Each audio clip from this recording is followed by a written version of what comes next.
that shall go to Constantinople and take the Turk by the beard? Shall we not? What sayest thou, my fair flower de luce? I do not know that. No, 'tis hereafter to know, but now to promise. Do but now promise, Kate, you will endeavour for your French part of such a boy, and for my English moiety take the word of a king and a bachelor. How answer you, la plus belle Catherine du monde, mon très cher et divin déesse? Your Majesty are false French enough to deceive the most sage demoiselle that is in France. Now fie upon my false French. By mine honour, in true English, I love thee, Kate, by which honour I dare not swear thou lovest me. Yet my blood begins to flatter me that thou dost, notwithstanding the poor and untempering effect of my visage. Now beshrew my father's ambition. He was thinking of civil wars when he got me, therefore was I created with a stubborn outside, with an aspect of iron, that when I come to woo ladies, I fright them. But in faith, Kate, the elder I wax, the better I shall appear. My comfort is, that old age, that ill layer up of beauty, can do no more spoil upon my face. Thou hast me, if thou hast me at the worst, and thou shalt wear me, if thou wear me, better and better.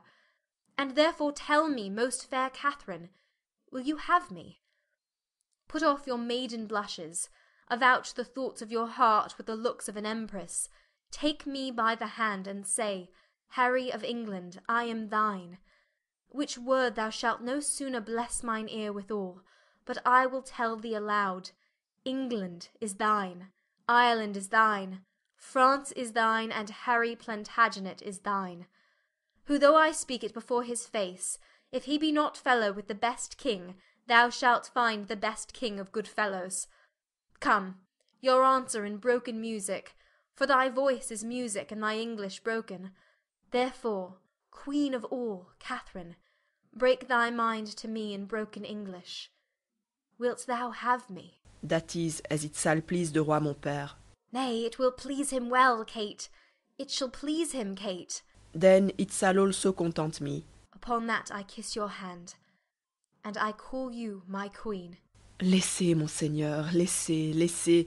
Ma foi, je ne veux point que vous abaissiez votre grandeur en baisant la main d'une de votre seigneurie indigne serviteur. Excusez-moi, je vous supplie, mon très puissant seigneur. Then I will kiss your lips, Kate. Les dames et demoiselles pour être baisées devant leurs noces, il n'est pas la coutume de France. Madam, my interpreter, what says she? That it is not be the fashion pour les ladies of France. I cannot tell what is baiser in English. To kiss. Your Majesty entendre better que moi. It is not a fashion for the maids in France to kiss before they are married, would she say? Oui, vraiment. Oh, Kate, nice customs curtsy to great kings. Dear Kate, you and I cannot be confined within the weak list of a country's fashion.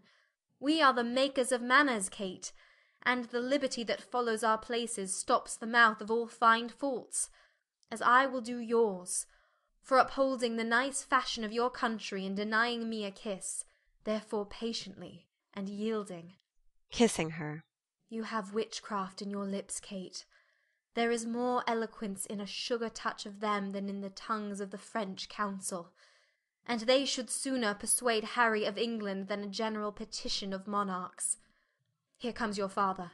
Re-enter the French king and his queen, Burgundy and other lords. God save your Majesty. My royal cousin, teach you our princess English? I would have her learn, my fair cousin, how perfectly I love her, and that is good English. Is she not apt? Our tongue is rough, coz, and my condition is not smooth, so that, having neither the voice nor the heart of flattery about me, I cannot so conjure up the spirit of love in her that he will appear in his true likeness. Pardon the frankness of my mirth, if I answer you for that. If you would conjure in her, you must make a circle. If conjure up love in her in his true likeness, he must appear naked and blind. Can you blame her then, being a maid, yet rosed over with the virgin crimson of modesty, if she deny the appearance of a naked blind boy in her naked seeing self? It were, my lord, a hard condition for a maid to consign to. Yet they do wink and yield, as love is blind, and enforces. They are then excused, my lord, when they see not what they do. Then, good my lord, teach your cousin to consent winking. I will wink on her to consent, my lord, if you will teach her to know my meaning.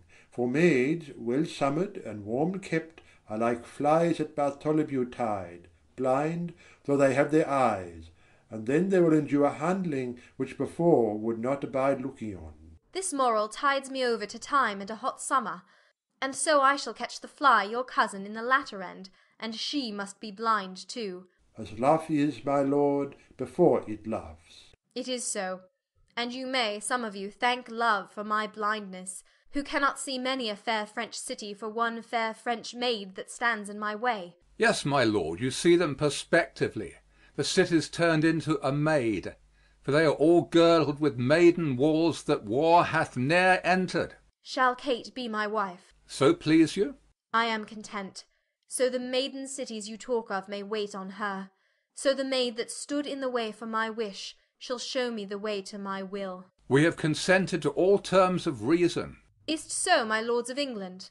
The king hath granted every article, his daughter first, and then, in sequel, all, according to their firm proposed natures. Only he hath not yet subscribed this, where your majesty demands that the King of France, having any occasion to write for matter of grant, shall name your highness in this form, and with this addition in French: Notre très cher fils Henri, roi de l'Angleterre, héritier de France, and thus in Latin: Praeclarissimus filius noster Henricus, rex Angliae et haeres Franciae. Nor this I have not, brother, so denied, but our request shall make me let it pass. I pray you then, in love and dear alliance, let that one article rank with the rest, and thereupon give me your daughter. Take her, fair son, and from her blood raise up issue to me, that the contending kingdoms of France and England, whose very shores look pale with envy of each other's happiness, may cease their hatred, and this dear conjunction plant neighborhood and Christian-like accord in their sweet bosoms, that never war advance his bleeding sword twixt England and fair France. Amen. Now welcome, Kate, and bear me witness all that here I kiss her as my sovereign queen. Flourish. God, the best maker of all marriages, combine your hearts in one, your realms in one. As man and wife, being two, are one in love, so be there twixt your kingdoms such a spousal that never may ill office, or fell jealousy, which troubles oft the bed of blessed marriage, thrust in between the paction of these kingdoms to make divorce of their incorporate league, that English may as French, French Englishmen, receive each other. God speak this Amen. Amen. Prepare we for our marriage, on which day, my lord of Burgundy, we'll take your oath, and all the peers, for surety of our leagues. Then shall I swear to Kate, and you to me, and may our oaths well kept and prosperous be. Senate. Exeunt. Epilogue. Enter Chorus. Thus far, with rough and all unable pen, our bending author hath pursued the story, in little room confining mighty men, mangling by starts the full course of their glory. Small time, but in that small most greatly lived this star of England. Fortune made his sword, by which the world's best garden he achieved, and of it left his son imperial lord. Henry the Sixth, in infant bands crowned King of France and England, did this king succeed, whose state so many had the managing that they lost France, and made his England bleed, which oft our stage hath shown, and for their sake in your fair minds let this acceptance take. Exit. End of Act 5. End of Henry the Fifth by William Shakespeare.